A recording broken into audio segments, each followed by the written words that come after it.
बिस्मिल्लाहिर्रहमानिर्रहीम। अस्सलाम वालेकुम नाज़रीन, आप यूट्यूब चैनल देख रहे हैं। मैं इमरान खान हूँ। सबसे पहले जो साबिक़ वज़ीर आज़म इमरान खान साहब का स्टेटमेंट है वो मैं आपके सामने रखता हूँ। ये इंपॉर्टेंट स्टेटमेंट है क्योंकि लंबे अरसे के बाद इमरान खान साहब को बोलने का मौका दिया गया, उनकी बहनों से मुलाकात करवाई गई। ये स्टेटमेंट इमरान खान साहब के अपने ट्विटर अकाउंट से शेयर किया गया है, यानी ये ऑफिशियल है और यही इमरान खान साहब ने कहा है और ये कन्फर्मेशन के बाद दिया गया है। ये स्टेटमेंट का पहला हिस्सा है। और जब मेरी पाकिस्तान तहरीक इंसाफ के लोगों से बात हुई, मैंने उनसे पूछा कि जो बाकी बातें हैं, तो उन्होंने ये कहा कि जो बाकी बातें हैं वो आपको कल पता चलेंगी, क्योंकि मेरे सोर्सेज के मुताबिक इमरान खान साहब ने कुछ और चीज़ें भी डिस्कस की थी और वो चीज़ें कल के दिन में मीडिया पे पब्लिक कर दी जाएंगी या इमरान खान साहब के ट्विटर अकाउंट के ऊपर आ जाएंगी। अब इमरान खान साहब ने कहा कि मैंने हमेशा कहा है कि फ़ौज भी मेरी है और ये मुल्क भी मेरा है। जिस तरह हमारे नौजवानों ने फ़िज़ाई और ज़मीनी सरहदों पर मोदी को शिकस्त दी, वैसे ही पाकिस्तानी अवाम ख़ुसूसन सोशल मीडिया ने मोदी और आरएसएस के बयानिए को दुनिया भर में शिकस्त दी है। मोदी ने पाकिस्तान में सिविलियन बच्चों, औरतों, बुजुर्गों और तनसीबात को टारगेट करके बुज़दिली का मुजाहरा किया, जिसका हमारी फोर्सेज ने बेहतरीन जवाब दिया। हम इन बुज़दिलाना हमलों में शहीद होने वाले सिविलियंस और मिलिट्री ऑफिशल्स की फैमिलीज़ के गम में बराबर के शरीक हैं। मैं पाक फ़ज़ाइया समेत तमाम फ़ौजी जवानों को प्रोफेशनलिज्म और बेहतरीन कारकर्दगी दिखाने पर खराज तहसीन पेश करता हूँ, जिन्होंने मोदी की तरह सिविलियंस और सिविल तनसीबात को टारगेट करने की बजाय पाकिस्तान पर हमले में शामिल तैयारों और तनसीबात को कामयाबी से तबाह करके कामयाबी हासिल की। नरेंद्र मोदी पाकिस्तान से सख्त नफरत करता है और दौरान जंग पाकिस्तानियों के बेखौफ रवैये ने मोदी के गुस्से को उभारा होगा। वो सख्त गुस्से में होगा और इंतकाम लेने के लिए दोबारा वैसा ही फॉल्स फ्लैग ऑपरेशन करने की कोशिश करेगा जैसा जम्मू कश्मीर में किया, जिसके लिए हमें मोहतात और तैयार रहना होगा। मैं 2019 में भी इस हवाले से पेशेनगोई कर चुका था। मोदी की पूरी कोशिश होगी कि पाकिस्तान को माशी सतह पर भी नुकसान पहुंचाए। किसी भी नए हमले की सूरत में कौम को तैयार और मुत्तहिद रहना होगा।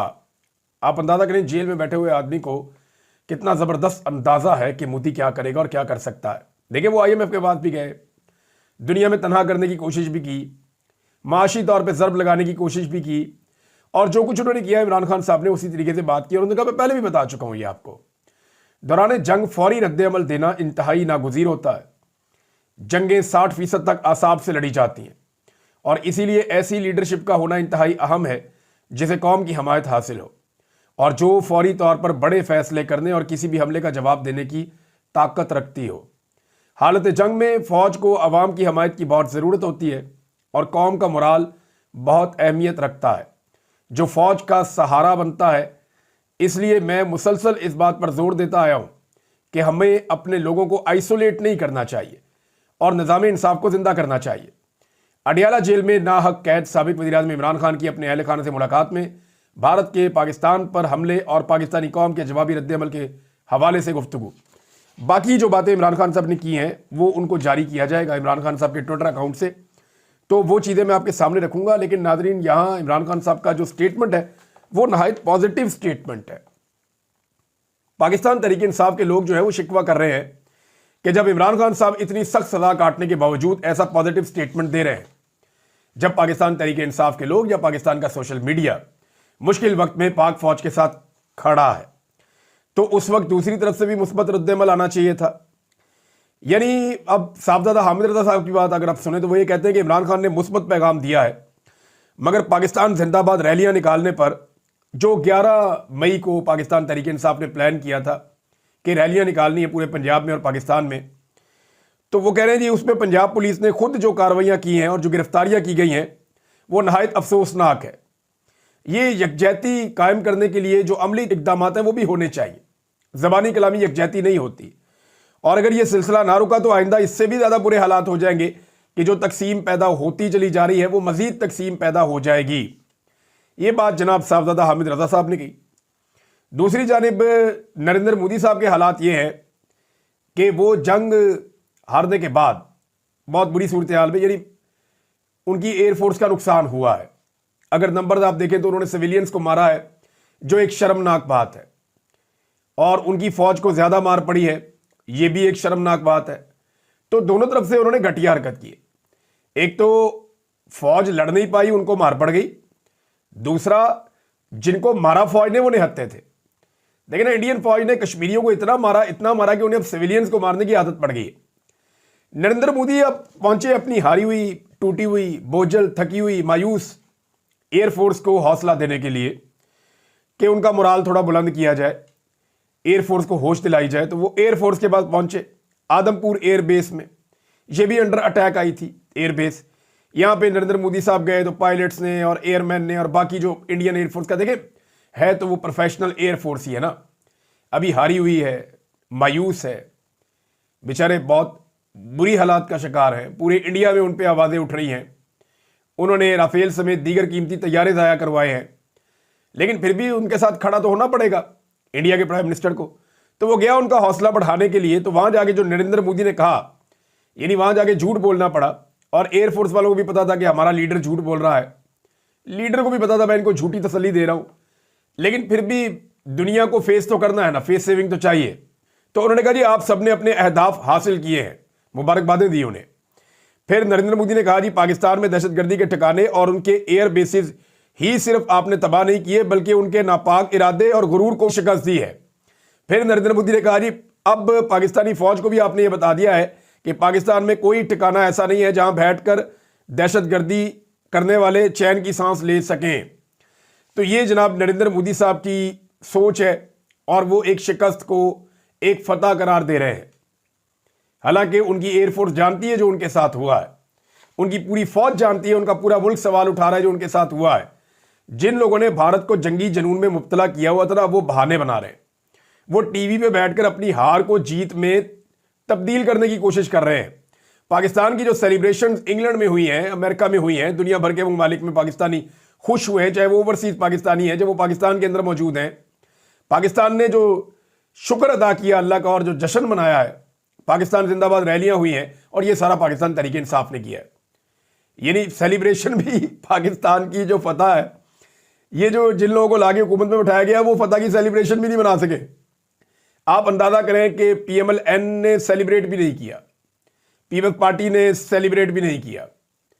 सेलिब्रेट किसने किया? जिसने उस लड़ाई को जीता, वो पाकिस्तान तहरीक इंसाफ है, जिन्होंने सोशल मीडिया के बहास के ऊपर और प्रोपेगेंडा की वॉर में इंडिया को शिकस्त दी, और साथ ही साथ जो है वो कौम का हौसला भी बड़ा बुलंद रखा उन्होंने। यानी ऐसी ऐसी मीम्स बनाई पाकिस्तान के मीडिया ने कि जंग का खौफ ही नहीं था कौम को, और कौम जो है वो बड़ी डट के उस जंग में अपनी फौज के साथ और अपने मुल्क के साथ अपने दिफा के लिए खड़ी हुई थी। अब ब्लूमबर्ग ने एक रिपोर्ट लिखी है नाज़रीन, ये बड़ी इंटरेस्टिंग रिपोर्ट है। ये जो ऑपरेशन किया पाकिस्तान ने, इसमें जो रिपोर्ट है ब्लूमबर्ग की, वो क्या बताती है? वो बड़ा क्लियर कह चुकी है कि पूरी दुनिया में धूम मच गई है ना कि पाक फ़िज़ाइया के हाथों भारतीय तैयारों की तबाही से जो है वो पूरी दुनिया में चीनी हथियारों की धूम मच गई है। ब्लूमबर्ग में शाया होने वाली एक रिपोर्ट के मुताबिक पाकिस्तान के शाहीनों ने चीनी साख्ता J-10C लड़ाका तैयारों की जहानत और महारत से इनका बखूबी इस्तेमाल किया है, जिसके बायस भारत के 3 जदीद फ्रांसीसी राफेल तैयारों समेत 5 भारतीय जंगी तैयारे खज़ां रसीदा पत्तों की मानंद टूट कर बिखर गए। यानी अब ये तो बहुत ही खालिस उर्दू लिख दी है, लेकिन दुनिया ये कह रही है, ये ब्लूमबर्ग की रिपोर्ट है कि चीनी हथियारों की मांग में इजाफा हो गया, जबकि राफेल बनाने वाली कंपनी जो है उसकी मांग लगातार नीचे जा रही है, नीचे जा रही है, नीचे जा रही है। ये नरेंद्र मोदी साहब का बुरा वक्त चल रहा है।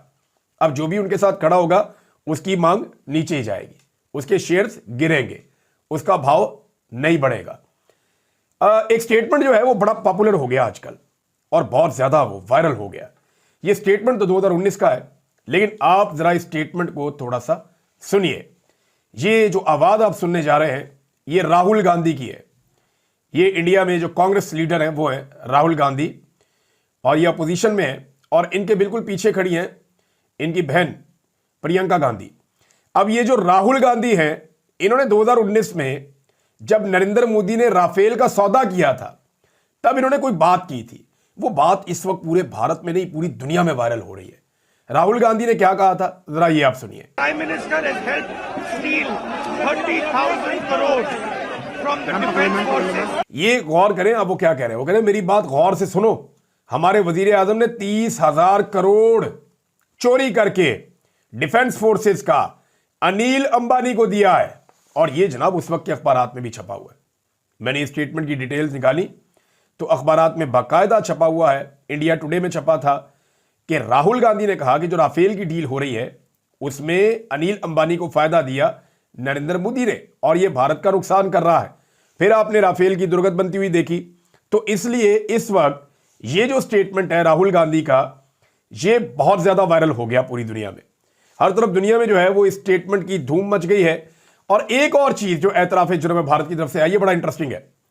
भारत के जो वजारत खारजा के तर्जुमान है, जैसे पाकिस्तान में वजारत खारजा उनके तर्जुमान है, वो आते हैं आकर बात करते हैं, तो इसी तरह भारत में भी उनकी बात होती रहती है। तो वहां जो है उनका नाम है रणधीर जायसवाल। रणधीर जायसवाल साहब आए और उनसे एक सवाल पूछा एक सहाफी ने कि जनाब जो पहलगाम का इंसिडेंट हुआ दहशतगर्दी का, उसकी तहकीकात कहां तक पहुंची?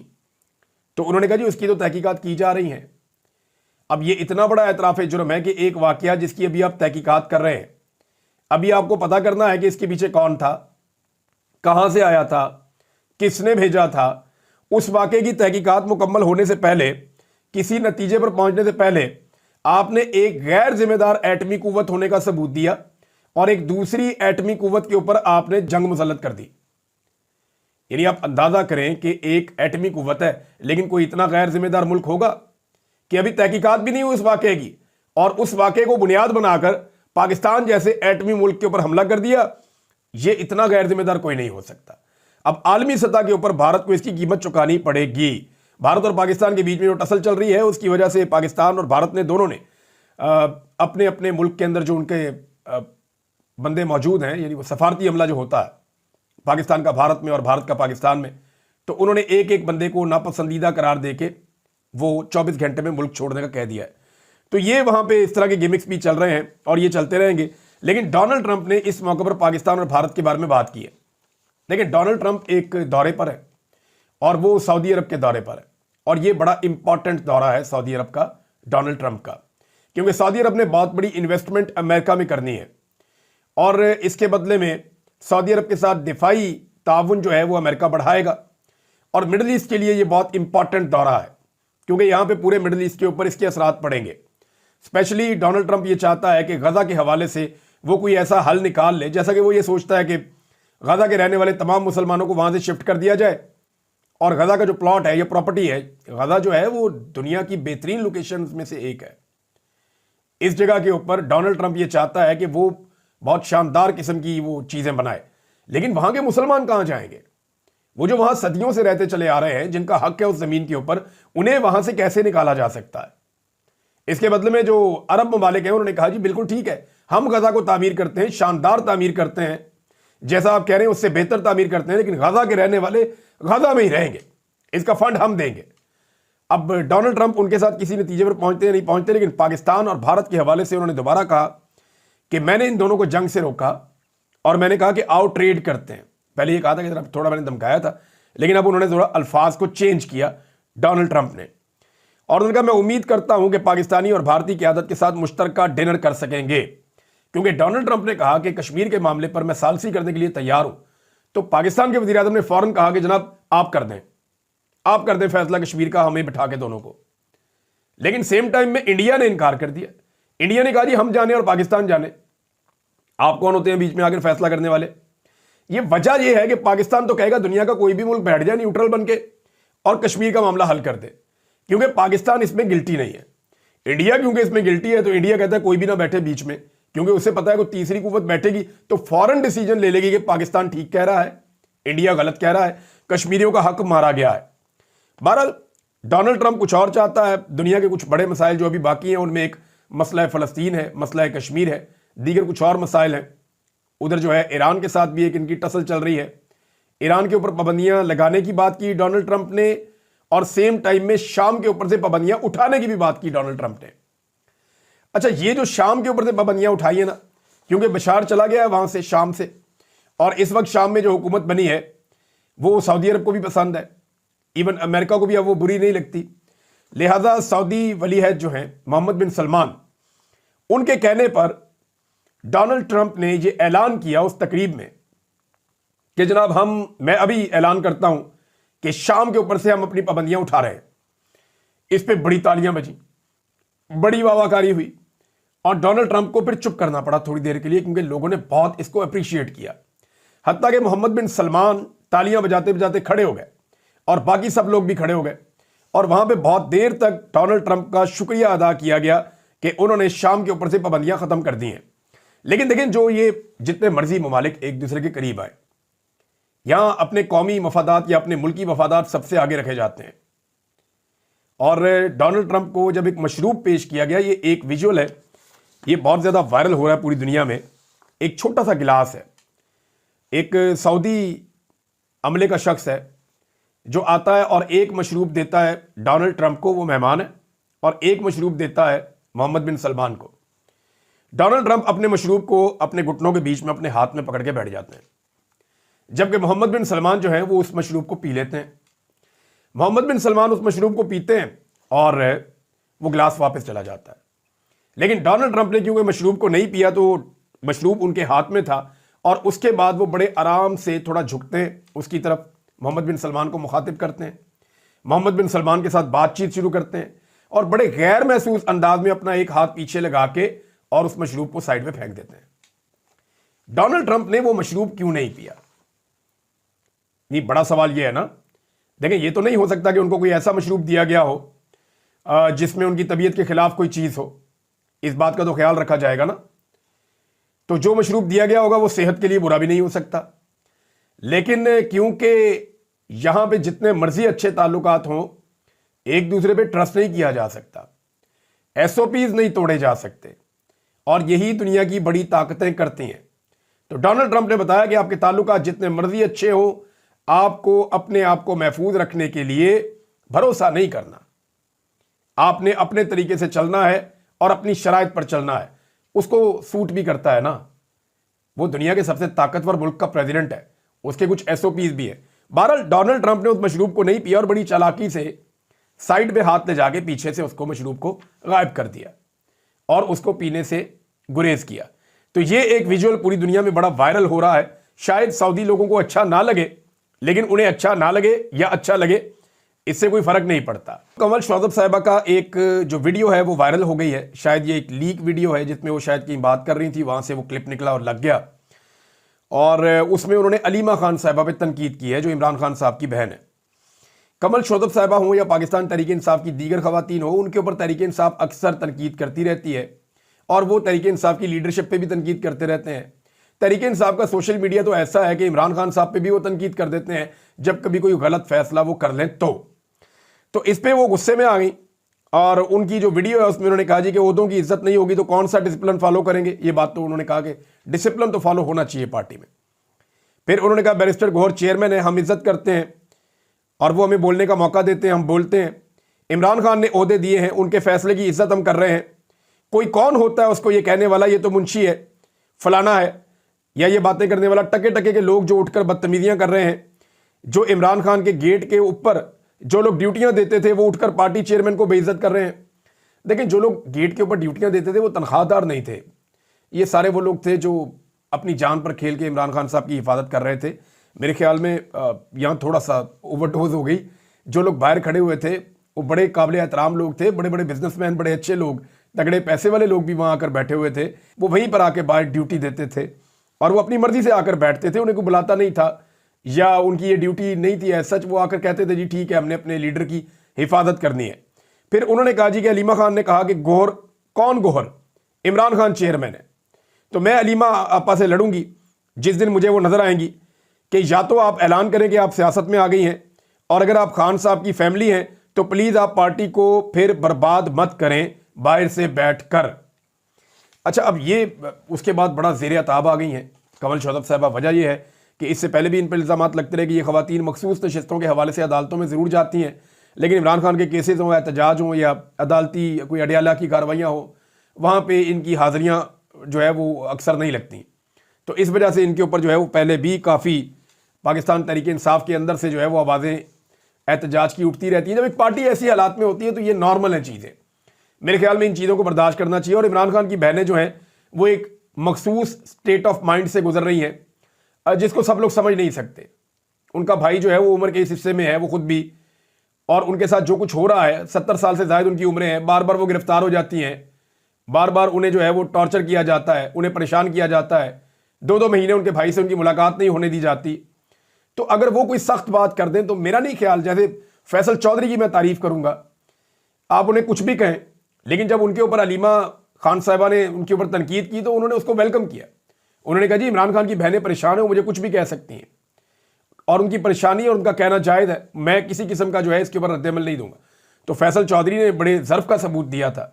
جنید اکبر صاحب نے ایک بات کی ہے, انہوں نے کہا لوگ نکلنا چاہتے ہیں عمران خان کے لیے, لیکن اگر میری جیب میں کھوٹے سکے ہوں انقلاب کے لیے تو کیسے لوگوں کو نکالوں گا؟ انقلاب کے لیے تو ایماندار لوگوں کی ضرورت ہے, جن کی اپنے مقصد سے کمٹمنٹ ہو, جو اسٹیبلشمنٹ سے کمپرومائز لوگ ان کے اشاروں پر بیٹھے اور ان کے اشاروں پر کھڑے ہوں. وہ لوگ تو نہیں چاہیے. اگر مجھے آپ قیادت ایسی دیں جو کمپرومائز بھی ہو, ان پر الزامات بھی ہوں, پھر مجھے کہیں کہ سیلاب لے کر آ جائیں, تو میں نے کیا عوام سے گالیاں کھانی ہیں؟ یعنی ان کا کہنے کا مطلب یہ کہ میں تو عوام کو نکال کر لے آؤں گا, لیکن یہ باقی لیڈرشپ کمپرومائز کر لیتی ہے. جب یہ کمپرومائز کر لے گی تو پھر میں کیوں عوام سے گالیاں کھاؤں؟ تو کمپرومائز نہیں ہونا چاہیے. شاید وہ مزید اختیارات چاہ رہے ہیں پارٹی کے اندر اور کچھ عہدوں میں تبدیلیاں چاہ رہے ہیں. ہو سکتا ہے عمران خان صاحب سے ان کی ملاقات ہو تو وہ کچھ باتیں کر پائیں. ناظرین, سرم جاوید صاحبہ نے ایک مرتبہ پھر ثابت کیا ہے کہ وہ ایک مضبوط اعصاب کی خاتون ہے.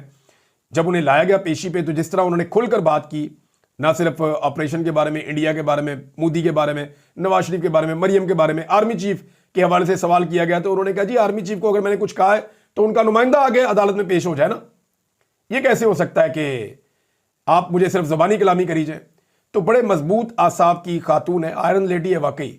اور یہ خاتون مریم نواز کو آنکھوں میں چپتی ہے, اور اسی لیے ہر دفعہ انہیں جو ہے نشان عبرت بنانے کی کوشش کی جاتی ہے. کچھ نون لیگی جو ہے نا نواز شریف صاحب سے اتنے مایوس ہو گئے ہیں کہ وہ اب عمران خان کا موازنہ اورنگزیب صاحب سے کر رہے ہیں. یہ اورنگزیب صاحب ایئر فورس کے ترجمان. عمران خان کا موازنہ ان سے کیا بنتا ہے بھئی؟ ایک کا کام جہاز اڑانا ہے, ایک کا کام ملک چلانا ہے. ایک نے جنگ لڑنی ہے, ایک نے جنگ کا سامان خرید کے اور سہولت فراہم کرنی ہے.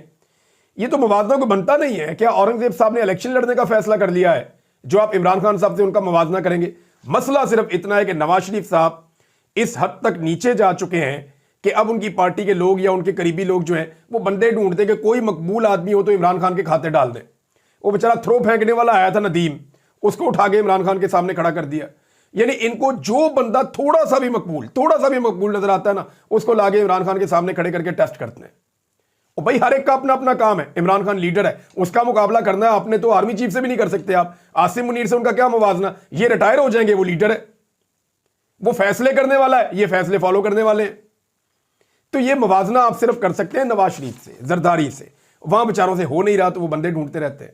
اب تک کے لیے اتنی. اپنا خیال رکھیے گا, اپنے چینل کا بھی. اللہ حافظ.